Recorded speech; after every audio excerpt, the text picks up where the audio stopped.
राधे राधे। आप सभी को पुत्रदा एकादशी की हार्दिक शुभकामनाएं। पौष शुक्ल पक्ष की आइए इस कथा सुनाते हैं आपको पुत्रदा एकादशी की। पांडु पुत्र युधिष्ठिर ने भगवान श्री कृष्ण चंद्र जी से पूछा, हे द्वारिकानाथ, आपने मुझे सफला एकादशी व्रत कथा सुनाकर कृतार्थ किया है। अब आप पौष माह की शुक्ल एकादशी का नाम और उस दिन व्रत के महत्व को सुनाकर मुझ पर कृपा कीजिए। इतना सुनकर भगवान ने कहा, हे धर्मावतार युधिष्ठिर, इस एकादशी का नाम पुत्रदा एकादशी है। इसका व्रत करने से मनुष्य तपस्वी, विद्वान और लक्ष्मीवान होता है। इस दिन भगवान नारायण की पूजा की जाती है। इसके व्रत के समान इस चर अचर संसार में दूसरा कोई व्रत नहीं है। इसके विषय में मैं तुमको एक पुरातन कथा सुनाता हूँ।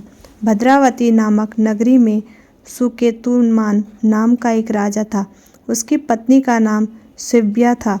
वह निपुत्री थी, जिस कारण वह और उसकी रानी दोनों ही चिंतित रहते थे, क्योंकि उसके पितर रो रोकर पिंड ग्रहण करते थे।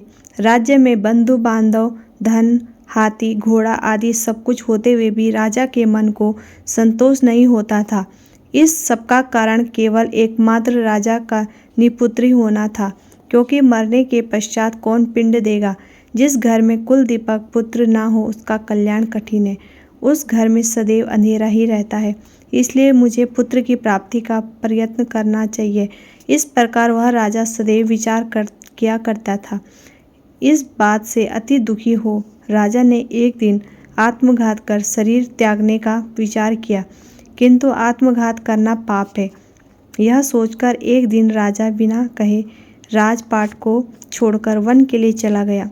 अश्व पर सवार हुआ राजा वन में पहुंचकर वन के जीवों के चरित्र देखने लगा। अनेक जीव अपने बच्चों के साथ भ्रमण कर रहे थे। मृग, बाघ, सुअर, सिंह, रीछ, बंदर, हथिनी, सर्प इत्यादि अनेक जीवों को देखकर वह वन में अनेक दृश्यों को निहार राजा सोच में पड़ गया। इस प्रकार जब वन में राजा के 2 पहर व्यतीत हो गए तो उसे कुछ भूख लगी और प्यास के कारण गला सूख चला गया। तब वह राजा सोचने लगा कि मैंने अब तक अनेकों यज्ञ कराए हैं और अनेक ब्राह्मणों को भोजन कराया है, किंतु फिर भी यह कष्ट मुझे किस कारण से सहना पड़ रहा है। तब राजा प्यास के मारे व्याकुल हो पानी की खोज में आगे बढ़ा। कुछ आगे चलकर राजा ने देखा कि एक स्थान पर मुनियों के आश्रम बने हुए हैं और उन आश्रमों के निकट ही एक सुंदर सरोवर है, जिसमें अनेक कमल खिले हुए हैं। यह सब देखकर राजा घोड़े से उतर मुनियों के पास जाकर दंडवत होकर बैठ गया। मुनियों ने प्रसन्न होकर कहा, हे राजन, इस वन में तुम्हारे आने का कारण क्या है?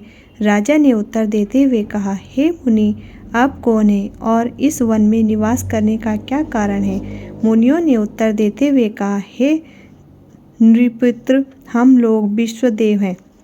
इस सरोवर पर स्नान करने के लिए आए हैं, क्योंकि आज पुत्रदा एकादशी है। राजा ने प्रार्थना कर कहा, हे मुनिवरों, मेरे भी कोई पुत्र नहीं है। यदि आप लोग प्रसन्न हो तो मुझे भी एक पुत्र होने का वरदान दीजिए। मुनियों ने कहा, हे राजन, आज पुत्रदा एकादशी का व्रत है। तुम इसका व्रत करो, अवश्य ही नारायण की कृपा से आपको पुत्र की प्राप्ति होगी। मुनियों के कहे अनुसार राजा ने कहीं पर उस सरोवर में स्नान करके एकादशी व्रत नियम पूर्वक धारण किया और मुनियों को दंडवत करके अपने नगर को वापस चला गया। भगवान नारायण की कृपा से रानी शिव्या ने गर्भ धारण कर 9वें मास में एक सुंदर पुत्र को जन्म दिया, जो बड़ा होकर राजा का अधिकारी बना और वह अत्यंत वीर, धनवान तथा यशस्वी और नारायण का भक्त हुआ। भगवान ने कहा, हे युधिष्ठिर, पुत्र प्राप्ति हेतु इस एकादशी का व्रत करना सब व्रतों से अधिक उत्तम है। जो मनुष्य इस व्रत को धारण करता है वह पुत्र प्राप्त कर अंत स्वर्ग को चले जाते हैं। अगर आज की यह व्रत कथा आप लोगों को पसंद आती है तो वीडियो को आगे ज़्यादा से ज़्यादा शेयर करें। भगवान नारायण आपकी सभी मनोकामनाएं पूर्ण करें। राधे राधे।